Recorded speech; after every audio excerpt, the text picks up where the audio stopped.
Hello, thanks for looking in. Right, a look at what's going on in the stars today. It's Friday the 10th of August 2018 and I'm doing this at 9:09 a.m. in UK, so that's GMT +1 or UTC +1, because summertime and daylight time still seems to be happening around the world despite the crazy, wild, rainy weather that's going on here at the moment. The West Wales sunshine, it was sunny for a few minutes yesterday. I'm not sure if that is going to happen today, but we can only hope. Right, the moon is in Leo, has been since 5:17 a.m. In UK time, since midnight 17 a.m. Eastern Daylight Time, and 9:17 last night on the Pacific coast of the States and Canada. That Leo moon has come in. We tend to want to be out there. We have this desire to be noticeable in all of us, which in some of us is visible all the time, and we want to actually be visible all the time. The rest of us, we might want to be a bit more introverted than that, but occasionally we all have ideas that need to come out, and there is a strong impetus for that when the moon is in Leo. It really depends also if you're ready, if you really feel ready to start being exhibitionistic about things, for want of a better word.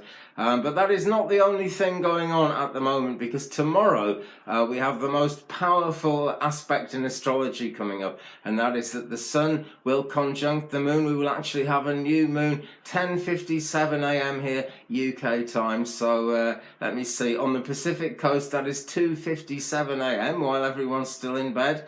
And let me see, 5:57 a.m. Eastern, where I guess people are thinking about getting up. I know I am about that time. Pity I can't make videos at that time, but I can never remember what to say.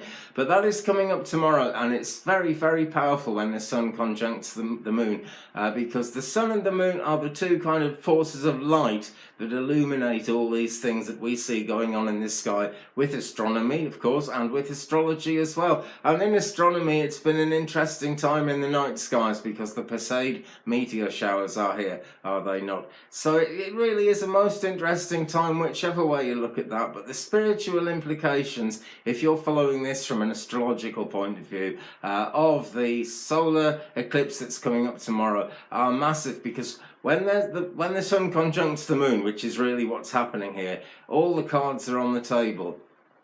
And it comes into that Leo thing again. Actually, that's going to be a big part of it, because putting cards on the table really is about showing your hand, isn't it? You might not want to show everything. You might want to be a bit cagey about things. You've got to judge that yourself, but do have a think about it and sort of know what you're going to do before you move forward, or just wait a while. That's the other thing to do, because the energy of this is absolutely massive. And all these eclipses, all these lunations, all these different aspects are part of a cycle which is going on forever and ever, and not a thing I feel to ever have a short-term worry about. You know, there is always another chance to get it right. Think about the laughing Buddha, laughing because we come to the Buddha or to God or whatever we believe in with all our sort of serious, deep concerns. And then on the other hand, you know, we have got eternity to sort it out, and one life does follow another. And the question sometimes comes up about reincarnation. You know, what about the afterlife where we're all supposed to be reunited? What if I get there and my loved one has reincarnated? Well, the soul is like a multifaceted diamond, and the part of the soul that incarnated that you got to know will still be there, just like that, when you get to the afterlife. This is what spiritualists teach, and I strongly believe it's true. You've only got to spend a very short time looking into spiritualism to see that it's got something. So basically, yeah, the one you know will always be there like that. Their soul may reincarnate, but it will be another expression of that soul that reincarnates.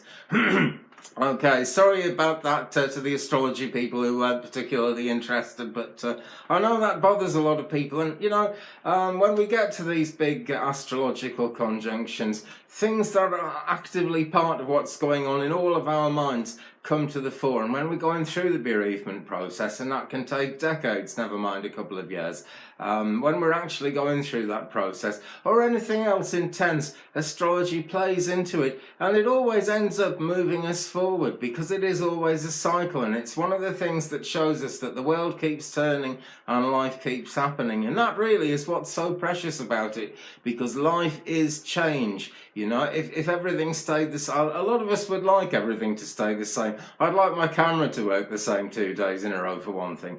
But you know, things just aren't, that isn't the nature of the world. Everything is transient, everything is shifting. And the thing to do is try and go with the flow if you can. You know, and it's about going with your own flow, and that's going to be very important to bear in mind over this weekend, because as I say, cards are on the table. If you get drawn into going with somebody else's flow because it's taking you where you need to be, so much the better. That's brilliant. But don't forget yourself. It's really easy to forget ourselves when things are confusing and we feel perhaps more dependent on the other people around us.